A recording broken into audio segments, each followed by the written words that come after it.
Hello friends, welcome to my YouTube channel MedAid Insider. Friends, in today's video we talk about homeopathic medicine Argentum nitricum. Friends, आज हम बात करने वाले हैं एक ऐसी होम्योपैथिक मेडिसिन के बारे में जिसका नाम है अर्जेंटम नाइट्रिकम। तो आइए स्टार्ट करते हैं। इसका कॉमन नेम होता है सिल्वर नाइट्रेट और केमिकल फॉर्मूला है AgONO5। इसकी प्रूवर हैं डॉक्टर हैनीमैन। बात करते हैं इसके सिम्टम्स के बारे में कि कब इस मेडिसिन का यूज़ किया जाता है। लॉन्ग मेंटल एक्सर्शन के बाद अगर बॉडी में वीकनेस आ जाए या फिर आना स्टार्ट हो जाए तो उसके लिए बहुत अच्छी मेडिसिन मानी जाती है। इसका जो डायथेसिस होता है वो न्यूरोसाइकोटिक होता है। मेन स्फीयर ऑफ एक्शन जो होता है वो ब्रेन पर, नर्व्स, GIT एंड रीढ़ की हड्डी पर होता है। Desire for great sugar and treat होती है पेशेंट को। इसके थीम की बात करें तो फियर ऑफ परफॉर्मेंस देखने को मिलता है, स्पेशली ओल्ड लुकिंग पेशेंट्स के अंदर इस मेडिसिन को ज़्यादा इस्तेमाल किया जाता है। मतलब ऐसे पेशेंट जिनकी एज ज़्यादा होती नहीं है पर फेस से विदर्ड होते हैं, मतलब लॉस्ट वाइटैलिटी या फ्रेशनेस देखने को मिलता है।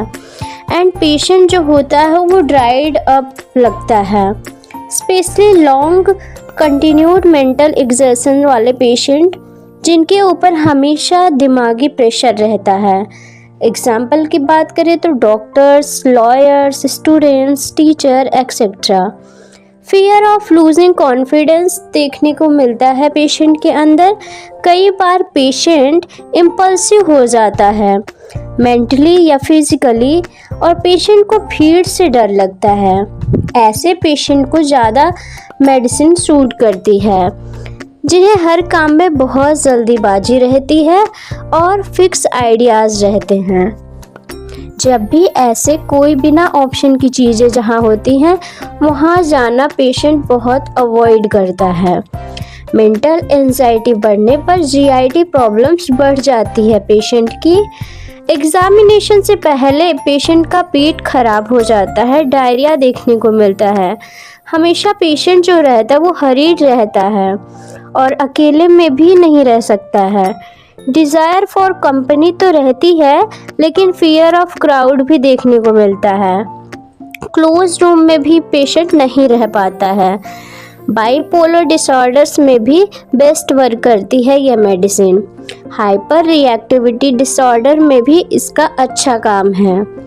पेशेंट जो होता है वो इम्पल्सिव होता है और उसके अंदर loss of control over the mind present होता है। बात करते हैं head symptoms of argentum nitricum की। स्पेशली फ्रंटल एमिनेंस बहुत ज़्यादा अफेक्टेड होता है। Fullness and heaviness with sense of expansion देखने को मिलता है पेशेंट के अंदर। बात करते हैं आई सिम्टम्स ऑफ अर्जेंटम नाइट्रिकम के बारे में तो पेशेंट के अंदर ऑप्थेल्मिया नियोनेट्रम देखने को मिलता है। ऐसे पेशेंट या फिर ऐसा बच्चा जो पैदा होने के बाद उसकी आइज़ में इन्फेक्शन देखने को मिलता है या फिर लगातार उसकी आंखों में डिस्चार्जेज होते रहते हैं। कॉर्निया ओपेक हो जाएगा, अल्सरेटेड, लिड्स शोर और थिक होगा, स्वॉलन होगा, एग्लूनेटेड होगा, मतलब जो उसकी आईज की लिड्स होंगी वो चिपकी हुई सी होंगी। अक्सर ऐसा मॉर्निंग के टाइम में देखने को मिलता है जब बच्चा सोकर उठता है तब, तो उसकी आंखें खुलती ही नहीं है। कई बार ऐसा होता है कि उसकी आंखों के जो आईलिड्स होते हैं वो दोनों आपस में चिपक जाते हैं। Weakness of ciliary muscles cases में इस मेडिसिन का अच्छा यूज़ है। इन मायोपिया एंड हाइपरमेट्रोपिया। फोटोफोबिया क्या होता है? फोटोफोबिया मतलब इसमें ना पेशेंट को लाइट से प्रॉब्लम होती है और कंजक्टिवाइटिस के केसेस में भी इसका अच्छा इस्तेमाल है। आँखें जो होती हैं कंजक्टिविटिस में, उसमें आँखें जो होती हैं वो मांस की तरह एकदम लाल हो जाती है, स्कारलेट रेड जिसे कहते हैं, लाइक रॉ बीफ, कच्चा मांस जो होता है उसकी तरह लाल हो जाती हैं। थ्रोट सिम्टम्स की बात करें तो पेशेंट जब सलाइवा को अंदर लेने की कोशिश करता है तो कांटे जैसा चुभन महसूस होता है।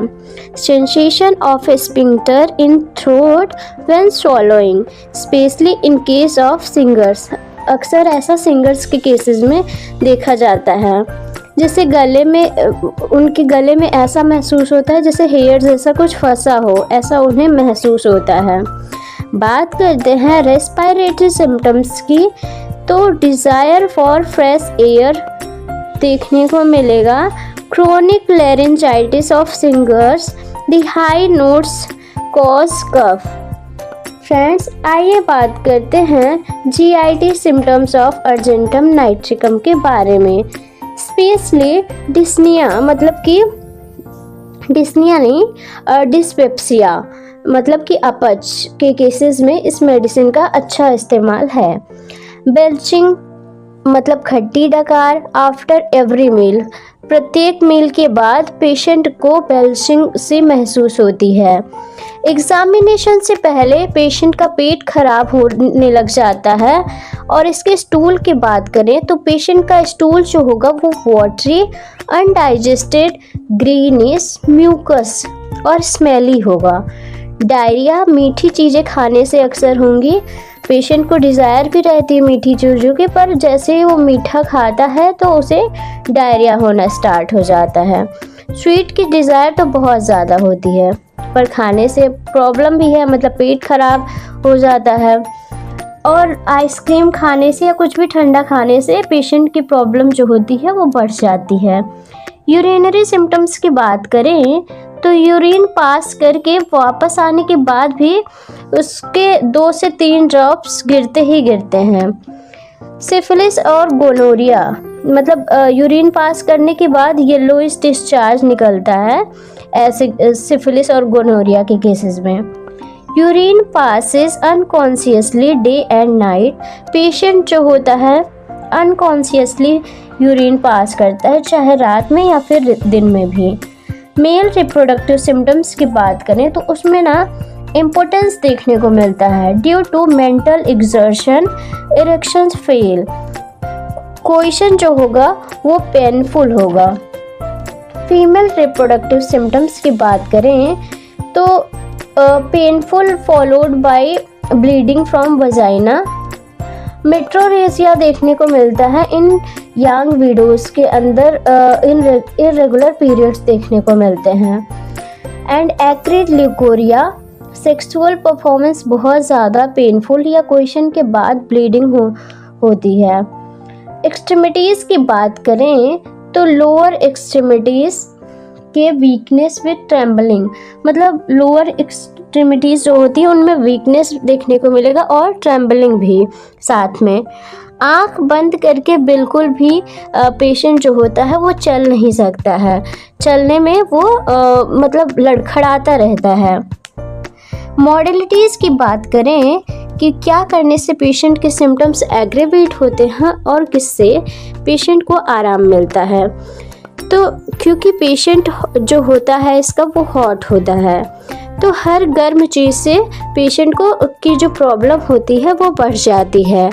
लेकिन पेट जो है ठंडी चीज़ें खाने से भी ख़राब हो जाता है।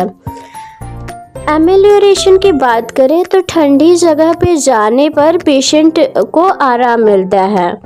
इसके जो रिलेशंस ऑफ मेडिसिन की बात करें तो एंटीडोट होता है नेट्रम्यूर। इसके बाद इफेक्ट मतलब नेट्रम्यूर ले सकते हैं अर्जेंटम नाइट्रिकम के बाद, उसके इफ़ेक्ट्स को ख़त्म कर देती है।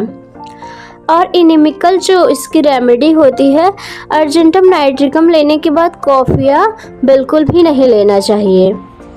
तो फ्रेंड्स, अगर आपको मेरा वीडियो पसंद आया हो तो आप इसे लाइक करें, सब्सक्राइब करें और अपने फ्रेंड्स और फैमिली के साथ ज़रूर से ज़रूर शेयर करें।